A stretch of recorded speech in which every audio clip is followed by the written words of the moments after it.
کہے کہ والدہ کو نکال دو، صرف بچوں کو کہو یہ گھر والے ہیں، ہو سکتا ہے؟ ہو ہی نہیں سکتا۔ گھر والی ہوگی تو بچے ہوں گے، اگر گھر والی نہ ہو تو بچے نہیں ہوں گے۔ تو یوں بات کو سمجھیں، عقیدہ اہل سنت یہ ہے کہ حضور کے بچے حضور کے گھر والے، لیکن حضور کی ازواج بدرجہ اولا حضور کی اہل بیت ہیں، بدرجہ اولا اہل بیت۔ اور پھر ذرا غور کر، توجہ کر ذرا، جس گھر میں ماں نہ ہو وہ گھر کبھی سدا سلامت رہتا ہے؟ وہ گھر تو اجڑ جاتا ہے، اس گھر کی تو خوشیاں ختم ہو جاتی ہیں، اس گھر کا تو سکون برباد ہو جاتا ہے، اس گھر میں تو کچھ رہتا بھی نہیں، اس گھر میں رونقیں ختم ہو جاتی ہیں۔ اور یاد رکھنا، میرے نبی پاک صلی اللہ علیہ وسلم کی اہل بیت میں ازواج مطہرات بدرجہ اولا اہل بیت میں شامل ہیں۔ میں رک کے یہاں ایک جملہ کہوں گا اور سمجھانے کے لیے بات آسان کروں گا۔ میں نے کسی ایکسپرٹ سے پوچھا، میں نے کہا بتاؤ ذرا اپنی والدہ کے بارے، کب سے فوت ہو گئی؟ کہا 1.5 سال ہو گیا۔ میں نے کہا بتاؤ کیا ان کے بارے میں تمہارا کیا خیال ہے، جنتی ہیں؟ کہا بالکل میری والدہ جنتی ہیں۔ میں نے کہا کیوں، کیا ہوا؟ کہ بڑا وثوق کے ساتھ تم کہتے ہو؟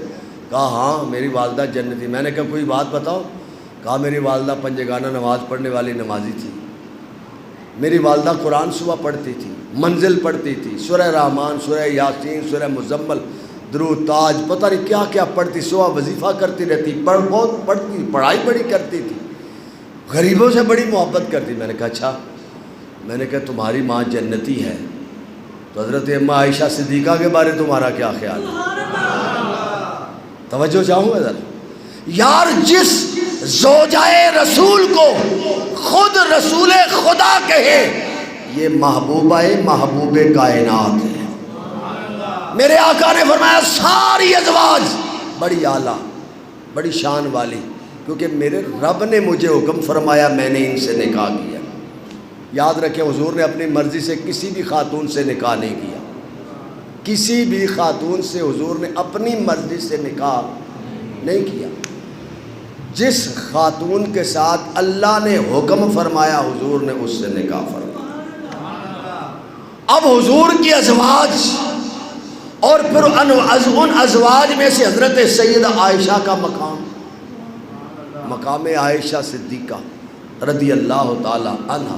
اچھا رک کے یہاں ایک جملہ اور کہوں گا، کوئی بیٹا نمازی بھی ہو، حاجی بھی ہو، سخی بھی ہو، قاری بھی ہو، حافظ بھی ہو، لیکن ماں کو برا کہتا ہو، ماں کی بے عزتی کرتا ہو، ماں سے نفرت کرتا ہو، زمانہ اس کو فرما بردار کہے گا یا نافرمان کہے گا؟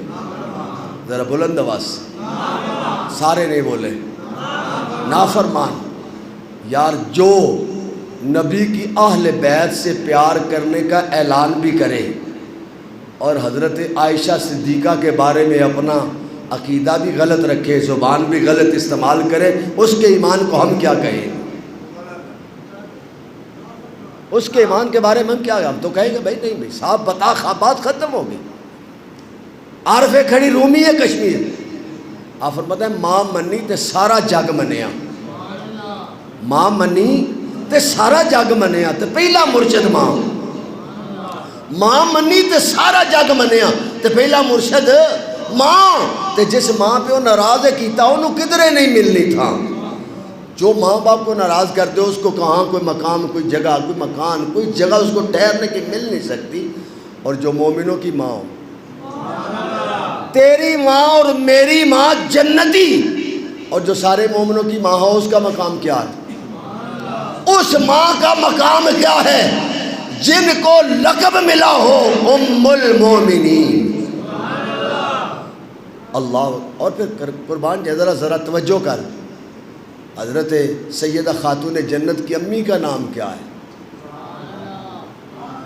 حضرت خدیجۃ الکبریٰ رضی اللہ تعالی۔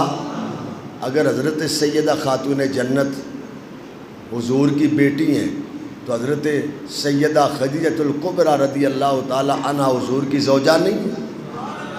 اگر حضرت سیدہ خاتون جنت حضور کے گھر والوں میں شامل ہیں تو پھر حضرت سیدہ خدیجہ الکبریٰ گھر والوں میں شامل کیوں نہیں؟ میرے رب نے قرآن میں فرمایا اے میرے نبی کی بیویوں تم عام عورتوں کی طرح عورتیں نہیں ہو، تم مومنوں کی ماں ہو، تم مومنوں کی۔ ذرا یہ عقیدہ بھی سمجھا کرو میرے نوجوانوں، خدا کی قسم میں کئی دفعہ بڑا سوچتا ہوں، میں کہتا ہوں میری قوم سمجھتی کیوں نہیں، میری قوم کیوں نہیں بس اس بات کو کیوں نہیں سمجھتی یار؟ ہم کیوں جو ہے وہ غیروں کے دروازے پہ جاتے ہیں؟ کیوں؟ کیا وجہ ہے؟ کیا ہے؟ یہاں قرآن نہیں ہے، دین ہے، قرآن ہے، اور جہاں قرآن نہیں ہے، نبی کا فرمان نہیں، وہاں تو جہالت ہے۔ جب میرے نبی نے یہ بات فرما دی کہ میں دو چیزیں چھوڑ کے جا رہا ہوں، ایک اپنی اہل بیت اور ایک کتاب اللہ، اور ناراض نہ ہو جانا، ناراض نہ ہونا، میں بات بڑی سچی کرتا ہوں، میں یہ ممبر رسول ہے، میں تو ایک سادہ سا آدمی ہوں، طالب علم ہوں، عاجز، میری کوئی حیثیت و مقام نہیں ہے، یہ ممبر حسنین کریمین کے نانا کا ممبر ہے۔ یہاں آج تو عذاب کچھ اس طرح کا ہے نا، لوگ کہتے ہیں جی جمہوریت کا خیال کرو، میں کہتا ہوں جمہوریت اپنے گھر میں رکھو، ہمیں جمہوریت نہیں چاہیے، یہ ممبر رسول پہ اللہ کا رسول کا حکم چاہیے۔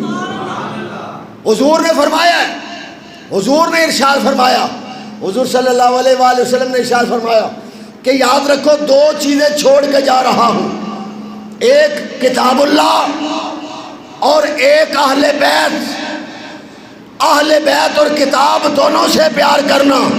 میں نے کہا سنیو تم بتاؤ، دوسروں کی بات نہیں میں کرتا، دوسروں کی بات میں نہیں کرتا، سنیو تم بتاؤ، تم اہل بیت کا تذکرہ کرتے ہو، قرآن کتنا پڑھتے ہو؟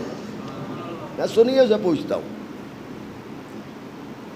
کیا قرآن صرف بچی کو رخصت کرنے کے لیے کام آنے کے لیے شے ہے کہ بچی کو رخصت کیا جائے تو قرآن کے سائے میں نے کہا سوچا نہیں، تو نے غور نہیں کیا، ساری شادی 3-4 دن رہی اور ساری شادی میں ایک بھی کام سنت کے مطابق نہ کیا، اور جب بچی رخصت کرنے، بیٹی رخصت کرنے کا وقت آیا تو قرآن پکڑایا۔ میں نے کہا او نوجوان تو قرآن پکڑ رہا، تیرا وضو ہے؟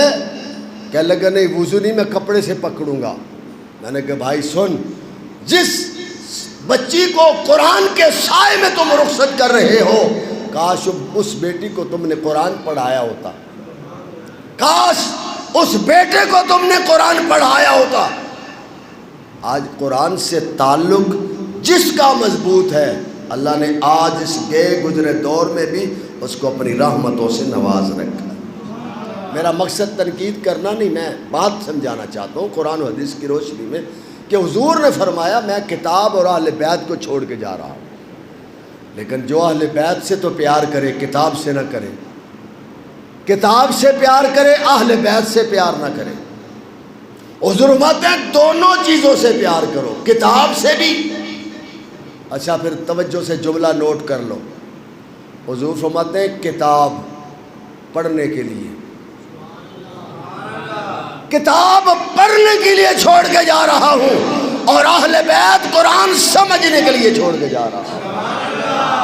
اگر تم نے قرآن کو سمجھنا ہو تو پھر سیرت اہل بیت کو دیکھ لو۔ جب میری سیرت اہل بیت کی سیرت کو تم دیکھ لو گے تمہیں قرآن بھی سمجھ آ جائے۔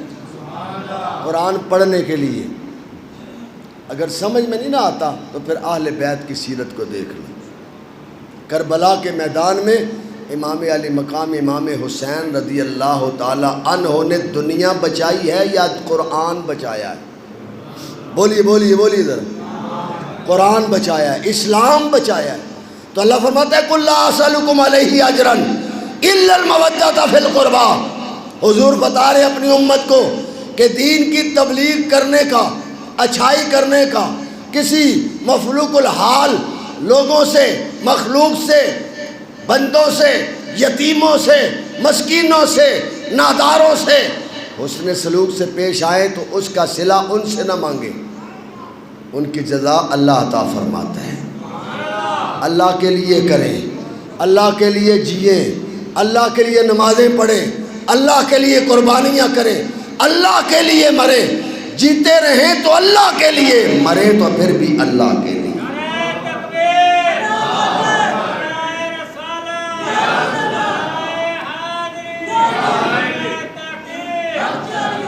دوستان ذی وقار، اس بات کو بڑا سمجھنے کی ضرورت ہے۔ پہلی بات تو یہ کہ ہمیں اس بات کو سمجھنا ہے، ہم ہر کام اللہ کی رضا کے لیے، اپنی واہ واہ کرنے کے لیے نہ کریں بلکہ اس کی رضا کے لیے۔